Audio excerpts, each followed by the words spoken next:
जय जगन्नाथ दर्शक बंधु आसंतु जानिबा मिथुन राशि अगस्ट मासर राशिफल विषय। मिथुन राशि अधिपति ग्रह हेउचंती बुध। अगस्ट बुध सिंह कन्या राशि गोचर करेंगे। तेणु यह मासटा मिथुन राशि कम्युनिकेशन सहित साहस सहित शिखिबार मास। बहुत व्यस्त रहिबो किंतु फल भल मिल। आसंतु जानिबा क्यारियर और व्यवसाय विषय। तुम कथा कहवा कौशल जो काम प्रशंसा मिल। मीडिया लेखा सेल्स मार्केटिंग आईटी क्षेत्र में थिबा लोकों पई समय बेस्ट। 15 तारीख पर नुआ प्रोजेक्ट किंबा नुआ चाकरी ऑफर आसीपारे। साथी कर्मचारी झगड़ा न करी धैर्य काम कर। आसंतु जानिबा अर्थ और खर्च विषय। आय बढ़िबो। फ्रीलांसिंग किंबा अतिरिक्त कामरू टंका मिलिबो किंतु बंधु और मनोरंजन पई खर्च मध्य अधिक हेबो। पुराणा ऋण फेरी पाइपार। छोट विनियोग पई समय भल। बड़ विनियोग करने आगरू भल भाव चिंता करनी। आसंतु जानिबा प्रेम और परिवार विषय। साथी कथबार्ता बढ़िबो। भूल बुझामणा दूर हेबो। सिंगल मानक पई नुआ संपर्क आरंभ होई पारे। बंधुतार प्रेम होई पारे। भाई भौणी संपर्क भल रहिबो। सेमानंकटू साहाय्य मिलिबो। घरे कोनोसी शुभ कार्यर आलोचना होई पारे। आसंतु जानिबा स्वास्थ्य विषय। स्वास्थ्य साधारणतः ठीक रहिबो किंतु अधिक काम और टेंशन जोगु मुंड व्यथा अनिद्रा होई पारे। गला फुसफुस और हाथर जत्न निय।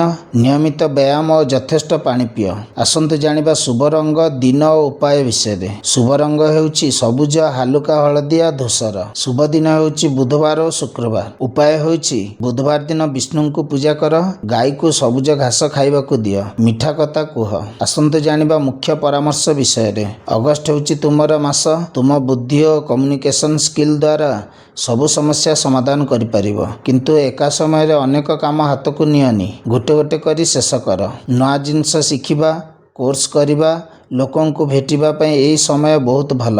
आसंतु जानिबा मिथुन राशि सेप्टेम्बर मासर राशिफल विषय। मिथुन राशि अधिपति ग्रह हेउचंती बुध। सेप्टेम्बर रे बुध तुला राशि रे रहिबे। तेणु यही मासटा मिथुन राशि संपर्क सहित संतुलन सहित सृजनशीलतार मास।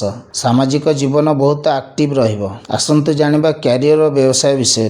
टीम वर्क और पार्टनरशिप रु बड़ लाभ मिलिबो।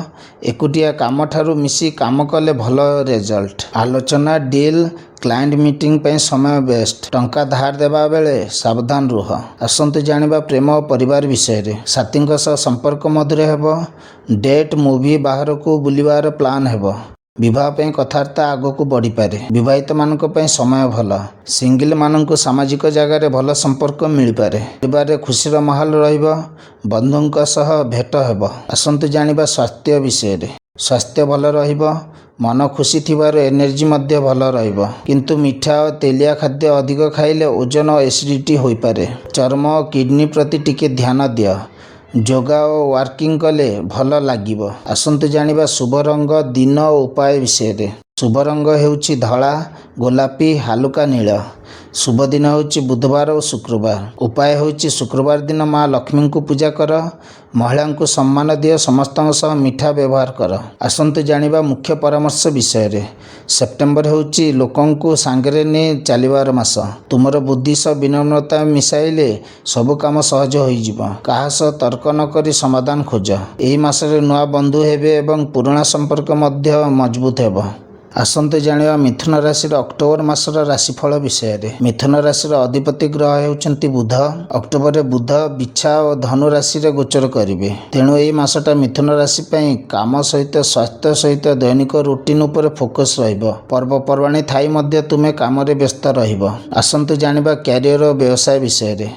कामर चाप बढ़िबो किंतु तुम मेहनतर फल मिलिबो। सरकार काम लेखा रिसर्च एनालिसिस क्षेत्र सफलता। 15 तारीख पर बस तुम काम को प्रशंसा करेंगे। प्रमोशन जोग रही। ऑफिस रे छोट छोट भूल को ध्यान दियो नचेत बड़ समस्या होई पारे। व्यवसाय रे स्टाफ मैनेजमेंट उपर ध्यान दियो। आसंतु जानिबा अर्थ और खर्च विषय। आय भल रहिबो किंतु खर्च मध्य बढ़िबो। दुर्गा पूजा दीपावली घर सजा मेडिकल किंबा पेट्रोल पे अतिरिक्त खर्च होई पारे। पुराणा ऋण सुझिया पे समय भल। बड़ विनियोग करने पूर्व एक्सपर्ट को परामर्श नियो। आसंतु जानिबा प्रेम और परिवार विषय। साथी छोट छोट कथार भूल बुझामणा होई पारे। शांति रे कथा हुआ। କାମର ଚାପ ଯୋଗୁଁ ପରିବାରକୁ ସମୟ କମ୍ ଦେଇପାର। ଛୁଟି ଦିନ ସେମାନଙ୍କ ସହ ବିତାଅ। ସିଙ୍ଗଲମାନଙ୍କ ପାଇଁ ଅଫିସ୍ କିମ୍ବା କାମ ଜାଗାରେ ସମ୍ପର୍କ ହୋଇପାରେ। ମା କିମ୍ବା ବଡ଼ଙ୍କ ସ୍ୱାସ୍ଥ୍ୟ ପ୍ରତି ଧ୍ୟାନ ଦିଅ। ଆସନ୍ତୁ ଜାଣିବା ସ୍ୱାସ୍ଥ୍ୟ ବିଷୟରେ। କାମର ଚାପ ଯୋଗୁଁ ଷ୍ଟ୍ରେସ୍, ମୁଣ୍ଡ ବ୍ୟଥା, ହଜମ ସମସ୍ୟା ହୋଇପାରେ। ନିୟମିତ ଖାଇବା ଓ ଶୋଇବାର ରୁଟିନ୍ ରଖ। ପାଣି ଅଧିକ ପିଅ ଓ ଜଙ୍କ ଫୁଡ୍ କମ୍ ଖାଅ। 30 ମିନିଟ୍ ୱାକିଂ କିମ୍ବା ଯୋଗ ତୁମକୁ ଏନର୍ଜେଟିକ୍ ରଖିବ। ଆସନ୍ତୁ ଜାଣିବା ଶୁଭ ରଙ୍ଗ, ଦିନ ଓ ଉପାୟ ବିଷୟରେ। ଶୁଭ ରଙ୍ଗ ହେଉଛି ସବୁଜ, ଧୂସର, ନେଭି ବ୍ଲୁ। ଶୁଭ ଦିନ ହେଉଛି ବୁଧବାର ଓ ଶନିବାର। ଉପାୟ ହେଉଛି ବୁଧବାର ଦିନ ଗାଈକୁ ସବୁଜ ଘାସ ଖାଇବାକୁ ଦିଅ। ହନୁମାନ ଚାଳିଶା ପାଠ କର। କାହାକୁ ମିଛ କହନି। ଆସନ୍ତୁ ଜାଣିବା ମୁଖ୍ୟ ପରାମର୍ଶ ବିଷୟରେ। ଅକ୍ଟୋବର ହେଉଛି କଠିନ ପରିଶ୍ରମ ସହିତ ସ୍ମାର୍ଟ ୱାର୍କର ମାସ। ସବୁ କାମ ଗୋଟିଏ ସମୟରେ କରିବାକୁ ଚେଷ୍ଟା କରନି। ଲିଷ୍ଟ ବନାଇ ଗୋଟେ ଗୋଟେ ଶେଷ କର। ସ୍ୱାସ୍ଥ୍ୟକୁ ଅଣଦେଖା କରନି। ଶରୀର ଠିକ୍ ଥିଲେ ହିଁ ସଫଳତା ମିଳିବ। ଏହି ମାସରେ ତୁମର ଡିସିପ୍ଲିନ୍ ହିଁ ତୁମକୁ ଆଗକୁ ନେଇଯିବ। ଆସନ୍ତୁ ଜାଣିବା ମିଥୁନ ରାଶିର ନଭେମ୍ବର ମାସର ରାଶିଫଳ ବିଷୟରେ। ମିଥୁନ ରାଶିର ଅଧିପତି ଗ୍ରହ ହେଉଛନ୍ତି ବୁଧ। ନଭେମ୍ବରରେ ବୁଧ ଧନୁ ରାଶିରେ ରହିବେ। ତେଣୁ ଏହି ମାସଟା ମିଥୁନ ରାଶି ପାଇଁ ସମ୍ପର୍କ ସହିତ, ଯାତ୍ରା ସହିତ ଭାଗ୍ୟର ମାସ। ମନ ଖୋଲା ହେବ ଏବଂ ନୂଆ ସୁଯୋଗ ମିଳିବ। ଆସନ୍ତୁ ଜାଣିବା କ୍ୟାରିୟର ଓ ବ୍ୟବସାୟ ବିଷୟରେ। ଉଚ୍ଚ ଅଧିକାରୀ ଓ ଗୁରୁଙ୍କ ସପୋର୍ଟ ମିଳିବ। ବିଦେଶ ସହ ଜଡ଼ିତ କାମ, ଅନଲାଇନ୍ ବିଜନେସ୍, ଟିଚିଂ, ଲେଖା କ୍ଷେତ୍ରରେ ଲାଭ। 20 ତାରିଖ ପରେ ନୂଆ ଚାକିରି ଅଫର କିମ୍ବା ପ୍ରମୋସନର ଖବର ଆସିପାରେ। ନୂଆ କୋର୍ସ କିମ୍ବା ସ୍କିଲ୍ ଶିଖିବା ପାଇଁ ସମୟ ବେଷ୍ଟ। କିନ୍ତୁ କାମରେ ଜଲ୍ଦି ନିଷ୍ପତ୍ତି ନିଅନି। ଭଲ ଭାବେ ଚିନ୍ତା କରିକି ନିଅ। ଆସନ୍ତୁ ଜାଣିବା ଅର୍ଥ ଓ ଖର୍ଚ୍ଚ ବିଷୟରେ। ଆୟ ବଢ଼ିବ। ବୋନସ୍, କମିଶନ କିମ୍ବା ଅତିରିକ୍ତ ଆୟର ଯୋଗ। ଯାତ୍ରା, ଟ୍ରିପ୍, ଶିକ୍ଷା ପାଇଁ ଖର୍ଚ୍ଚ ହେବ। ଧର୍ମ କାମ ଓ ଦାନ କଲେ ପୁଣ୍ୟ ମିଳିବ। ଲମ୍ବା ସମୟର ବିନିଯୋଗ ପାଇଁ ଏହି ମାସ ଶୁଭ। ଆସନ୍ତୁ ଜାଣିବା ପ୍ରେମ ଓ ପରିବାର ବିଷୟରେ। ସାଥୀଙ୍କ ସହ ସମ୍ପର୍କରେ ଗଭୀରତା ଆସିବ। ଖୋଲି କଥା ହେବ। ପରିବାର ସହ ତୀର୍ଥଯାତ୍ରା କିମ୍ବା ବାହାରକୁ ବୁଲିବାର ପ୍ଲାନ୍ ହୋଇପାରେ। ବିବାହ ଯୋଗ୍ୟ ମାନଙ୍କ ପାଇଁ ଭଲ ପ୍ରସ୍ତାବ ଆସିପାରେ। ଭାଇ ଭଉଣୀ ଓ ବନ୍ଧୁଙ୍କଠୁ ସାହାଯ୍ୟ ମିଳିବ।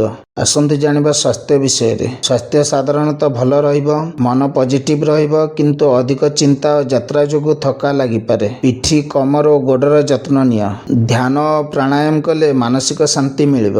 ଆସନ୍ତୁ ଜାଣିବା ଶୁଭ ରଙ୍ଗ, ଦିନ ଓ ଉପାୟ ବିଷୟରେ। ଶୁଭ ରଙ୍ଗ ହେଉଛି ହଳଦିଆ, କମଳା, ସବୁଜ। ଶୁଭ ଦିନ ହେଉଛି ଗୁରୁବାର ଓ ବୁଧବାର। ଉପାୟ ହେଉଛି ଗୁରୁବାର ଦିନ ବିଷ୍ଣୁଙ୍କୁ ପୂଜା କର। ହଳଦିଆ ଜିନିଷ ଦାନ କର। ଗୁରୁଜନଙ୍କ ଆଶୀର୍ବାଦ ନିଅ। ଆସନ୍ତୁ ଜାଣିବା ମୁଖ୍ୟ ପରାମର୍ଶ ବିଷୟରେ। ନଭେମ୍ବର ହେଉଛି ଶିଖିବା ଓ ବଢ଼ିବାର ମାସ। ନିଜ ଜ୍ଞାନକୁ ବଢ଼ାଅ। ନୂଆ ଲୋକଙ୍କୁ ଭେଟ ଆଉ ବଡ଼ ସ୍ୱପ୍ନ ଦେଖ। ଅହମ୍କୁ ଛାଡ଼ି ଅନ୍ୟଠୁ ଶିଖିଲେ ତୁମର କ୍ୟାରିୟର ଆଗକୁ ବହୁତ ଯିବ। ଯାତ୍ରା କରିବାର ସୁଯୋଗ ମିଳିଲେ ଛାଡ଼ନି। ଏହି ମାସରେ ତୁମେ ଯାହା ଆରମ୍ଭ କରିବ ତାହା 2027 ପାଇଁ ଫାଉଣ୍ଡେସନ୍ ହୋଇଯିବ। ଆସନ୍ତୁ ଜାଣିବା ମିଥୁନ ରାଶିର ଡିସେମ୍ବର ମାସର ରାଶିଫଳ ବିଷୟରେ। ମିଥୁନ ରାଶିର ଅଧିପତି ଗ୍ରହ ହେଉଛନ୍ତି ବୁଧ। ଡିସେମ୍ବରରେ ବୁଧ ମକର ରାଶିରେ ରହିବେ। ତେଣୁ ଏହି ମାସଟା ମିଥୁନ ରାଶି ପାଇଁ କାମ ସହିତ, ଦାୟିତ୍ୱ ସହିତ ସ୍ଥିରତାର ମାସ।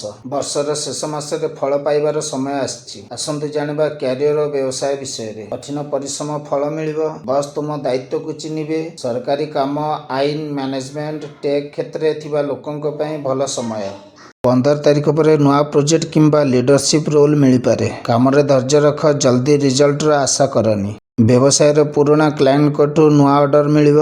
ଆସନ୍ତୁ ଜାଣିବା ଅର୍ଥ ଓ ଖର୍ଚ୍ଚ ବିଷୟରେ। ଆୟ ସ୍ଥିର ରହିବ। ବର୍ଷର ଶେଷରେ ବୋନସ୍ କିମ୍ବା ଇନସେଣ୍ଟିଭ୍ ମିଳିପାରେ। ଘର, ଗାଡ଼ି, ଜମି ପାଇଁ ବଡ଼ ଖର୍ଚ୍ଚ ହୋଇପାରେ। ସେଭିଂ କରିବା ଉପରେ ଧ୍ୟାନ ଦିଅ। ଅଯଥା ଖର୍ଚ୍ଚ କରନି। ପ୍ରପର୍ଟି କିମ୍ବା ଲଙ୍ଗ ଟର୍ମ ବିନିଯୋଗ ପାଇଁ ସମୟ ଭଲ। ଆସନ୍ତୁ ଜାଣିବା ପ୍ରେମ ଓ ପରିବାର ବିଷୟରେ। ସାଥୀଙ୍କ ସହ ସମ୍ପର୍କ ଗଭୀର ହେବ। ବିବାହ କଥା ଆଗକୁ ବଢ଼ିପାରେ। ପରିବାରର ଦାୟିତ୍ୱ ବଢ଼ିବ।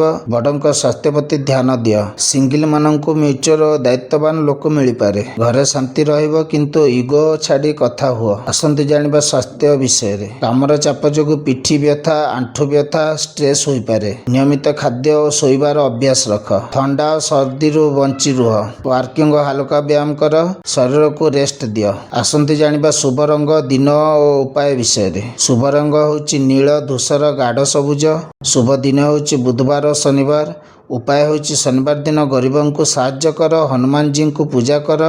ମିଛ କହନି ଓ କାହାଠୁ ଠକନି। ଆସନ୍ତୁ ଜାଣିବା ମୁଖ୍ୟ ପରାମର୍ଶ ବିଷୟରେ। ଡିସେମ୍ବର ହେଉଛି ଫଳ ଅମଳ କରିବାର ମାସ।